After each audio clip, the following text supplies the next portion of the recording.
Bob Kelso is an evil genius. An evil genius.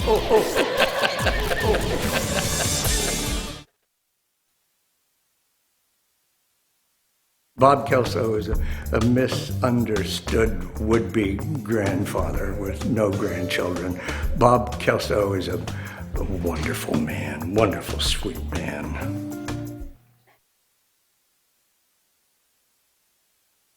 Well, I wanted to be a coal miner, but it was just too difficult. And then I tried to be a farmer, and that was also too difficult, and a breeder of cattle, and that was too hard. And then one day I walked into this room, and there were a bunch of people who were in there who were smiling and laughing, and they were laughing at me, and I didn't know why. But then when they were finished laughing, they said, "Would you like a job?" And I said, "Yeah, sure." Everybody I know in the business wanted this part, and they still give me a hard time about it. You didn't deserve that, Jenkins, and I could have done the part much better than you. So when I first went in to read for Bill Lawrence, the first shocking thing was that he was smiling, honestly smiling, and was very supportive. Laugh a little bit just to get you started. That's funny. That's funny. And lift you. And you would say, "Oh, it is?" And you'd forget to be nervous. Bill was at the core of the whole thing, and has been at the core of the whole experience. He's an amazing young man. Because it's fun. He's mean because it's fun. It's fun seeing people cry. Every day of his life, he has to make difficult, unpopular decisions that often mean life or death for somebody, generally death. And he has to find a way to deal with that. And in real life, of course, doctors in ERs and in difficult intensive care units use humor as a way to diffuse the horrible things that they do. Since Kelso has no sense of humor, he has to use meanness to diffuse his feelings. Yes, he's a very compassionate man, really. I mean, truly, he is a compassionate man, but there's just no place to put it in this building. Where can you use compassion? People malingering, cheating the hospital, pretending they have insurance and having no insurance. It's difficult to be compassionate in this environment. It's much easier to be mean.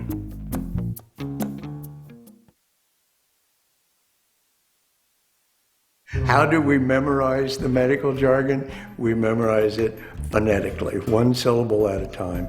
And then once we've got it like that, then we try to figure out, I wonder what that means, so that you have some visual image to help you remember the phonetic thing you've just memorized. Johnny C. has to do most of it.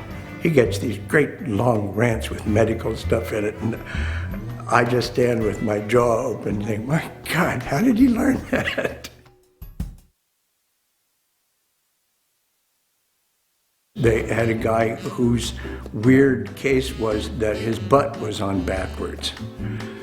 And he had a little butt crack right here. That was pretty weird. It was pretty weird when I had to shave my chest and have mammaries applied to what used to be the place where I had pectoral muscles. And they attached these huge boobs, and I nursed the baby. And you know who was the most interested in it on the set? The girls. All the girls were going, how does it feel to have people not look you in the eye?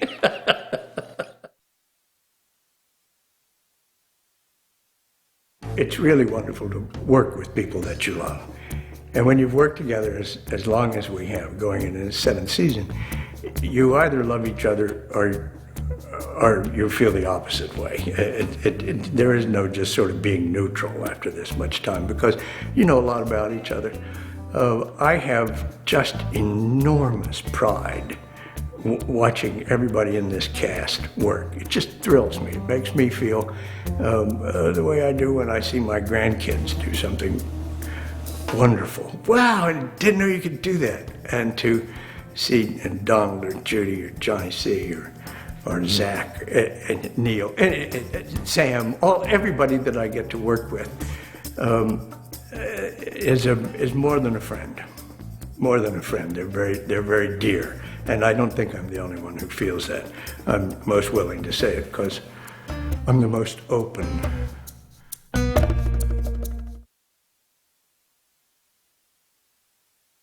Sarah, better than anybody I know, can do sharp right-angled turns and make them funny, whether it's walking along and falling into a grave and disappearing out of the frame, then you see her down there, or laughing and then doing an instant face and going somewhere else. And every time she does it, I marvel at how the brain can turn on and off like that quickly in her mind.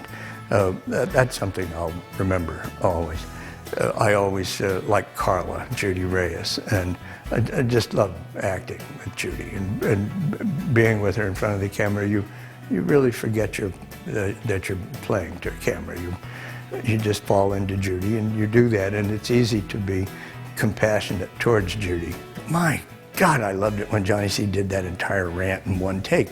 Overwhelming, you never forget it. That was incredible. I'll remember Donald Faison and watching Donald Faison be a force of nature like a tornado or like a laugh factory. Donald is a natural phenomenon that restores my faith in humanity every time I see him work. I'll remember things like that. Always. I'll remember Zachy going, and 8 million silly, funny, wonderful things that happened every time he did that. Those are the things that'll stick with me. That was fun. That's the most fun I've ever had doing this.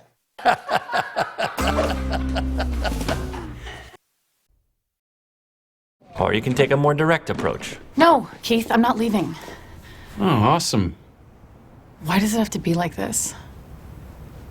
I care about you so much. I don't want to lose you from my life. Well, you're going to, because from now on, pig whore, you're dead to me.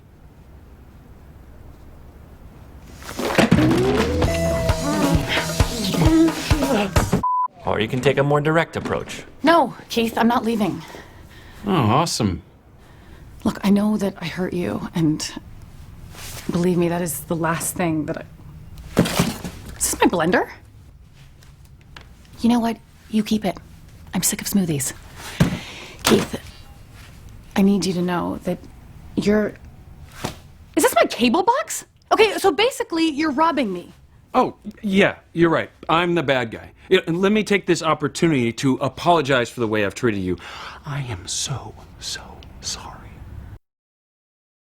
Why do you two think you're that different from anyone else? JD, I get in my own way all the time. Like this morning, I was running late and I got toothpaste on my upper lip, and even though I knew Turk was watching, I didn't wipe it off with my hand. I went like this. Oh, morning. Next thing I knew, I was bare-assed on the kitchen floor trying not to get that under-the-cupboard scuzz on the back of my head. Way to hit that, Turk. Alright, I gotta get back to whatever we're talking about down here.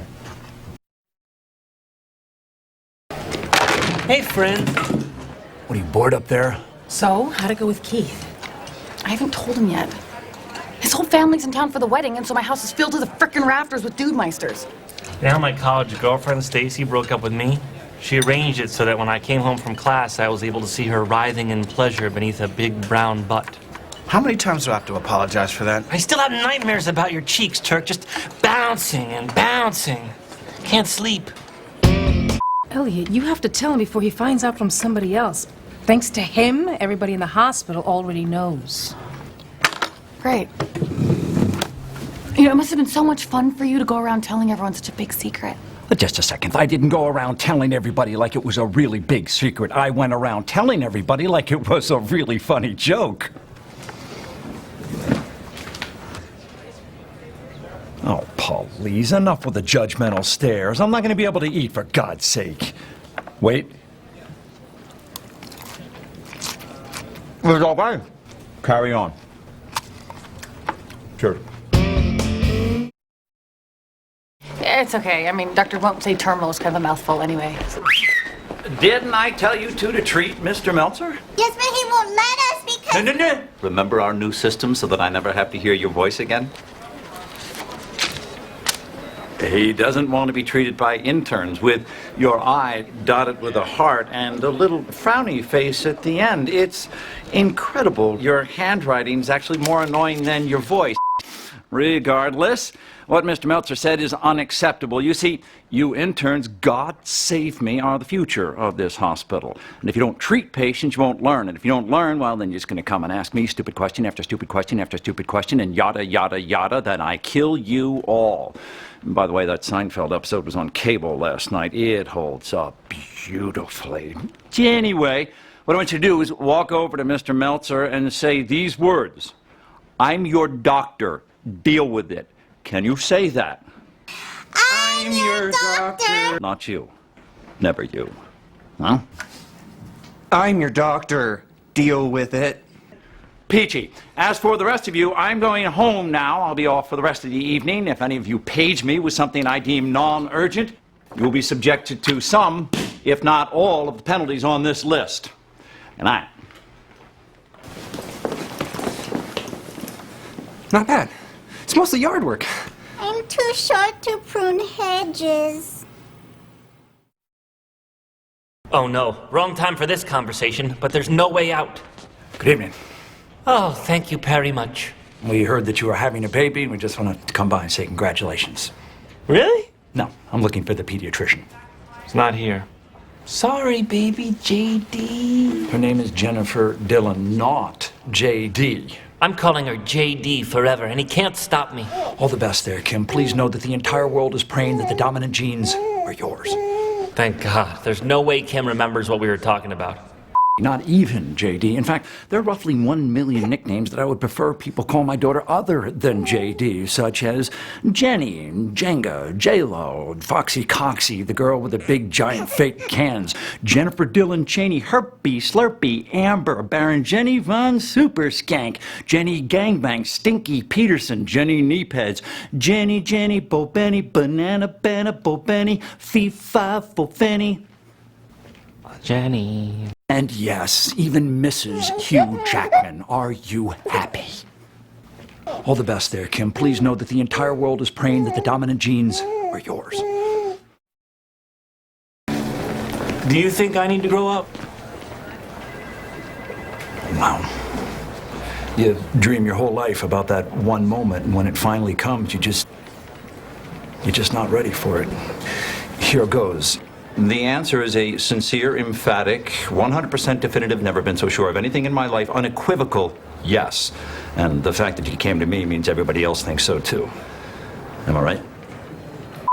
Back in my body, back in my body, back in my body. Gotta give the kid an answer. Okay, here goes. You need to grow up quadruple the amount you currently are just to have the emotional maturity of my 4-year-old son, and he cries whenever the doodle bops are over. So if you're honestly asking me if I think that you need to grow up, the answer is a sincere, emphatic, 100% definitive, never been so sure of anything in my life, unequivocal yes.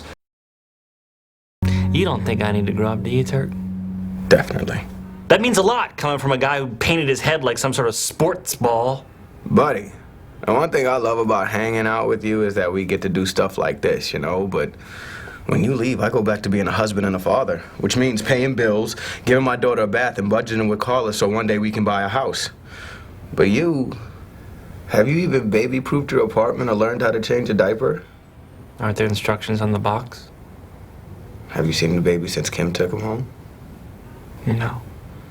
All right, so you tell me, do you think you need to grow up? Done. You didn't do anything. Or did I? Ooh, nice eye hands. Thanks. Imagine if those really worked. Okay, what's going on over here? We need to check to see if his chest staples are holding, but he gets extremely uncomfortable when we try to remove the dressing. Not to worry. I'll handle this. Going in. Check that out. And Oh, healing just perfectly. Looking, hello, what's going on over here? Look at these babies, not too shabby, right? These are nice. Man, I love boobs. Dude, I'm the choir. You don't have to preach to me. Our patients shouldn't have to take advice that we can't follow ourselves.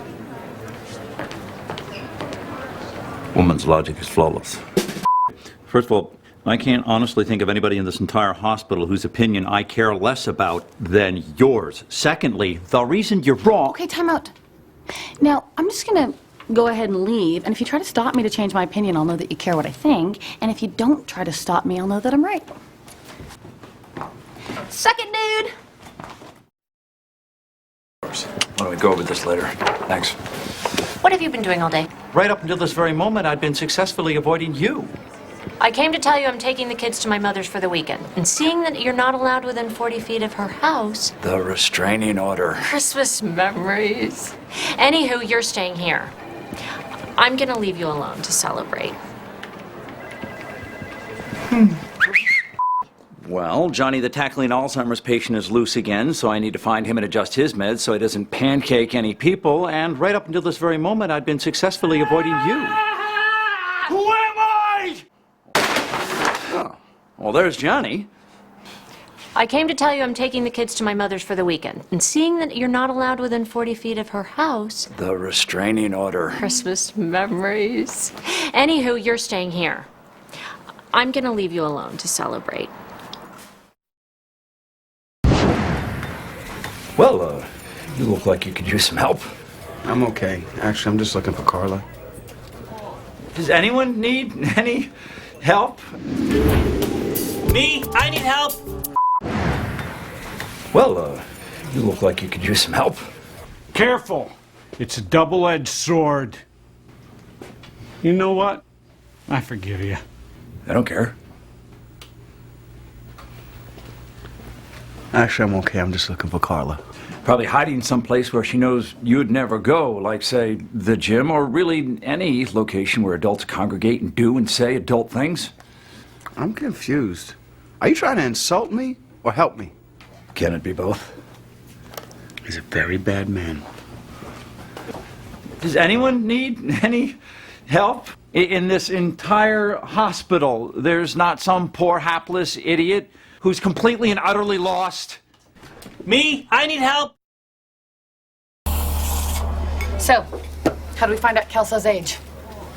We pay 100 people, age 1 to 100, line them all up, and see which one Kelso looks like. I say, we cut off Kelso's legs and we count the rings. That only works on trees. And puppets. Okay, you guys have been super helpful. I told you we would be. Still, I think I'm gonna go tackle this on my own and let the two of you get back to hallucinating.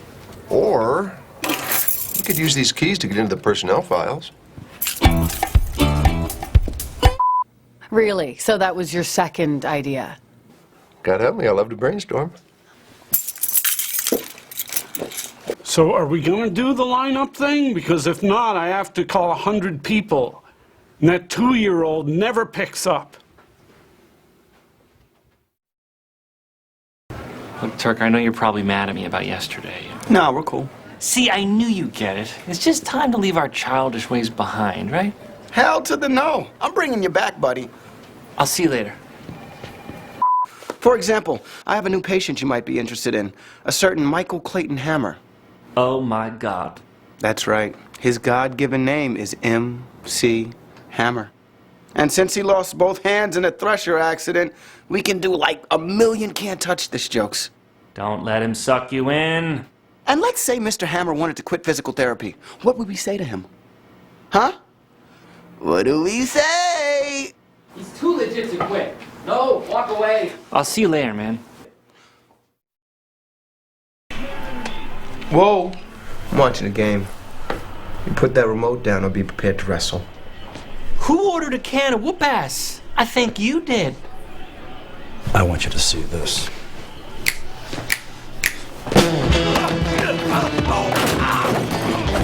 Turk, I should warn you. I've been going to the gym lately. Brittany's crazy.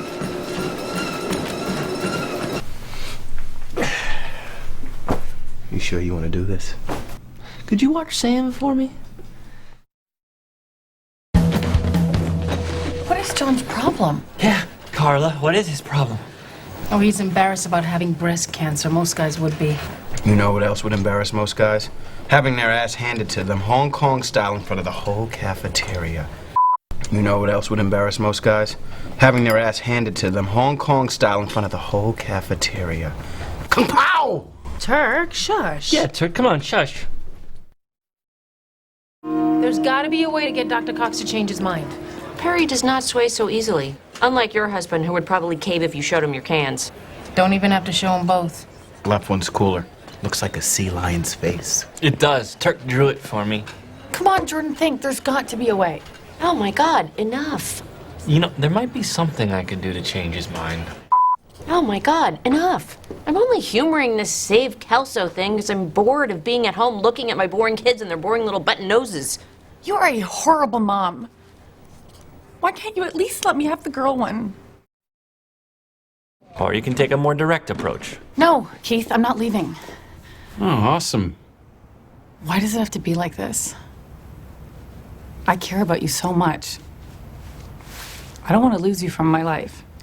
Well, you're going to, because from now on, pig whore, you're dead to me.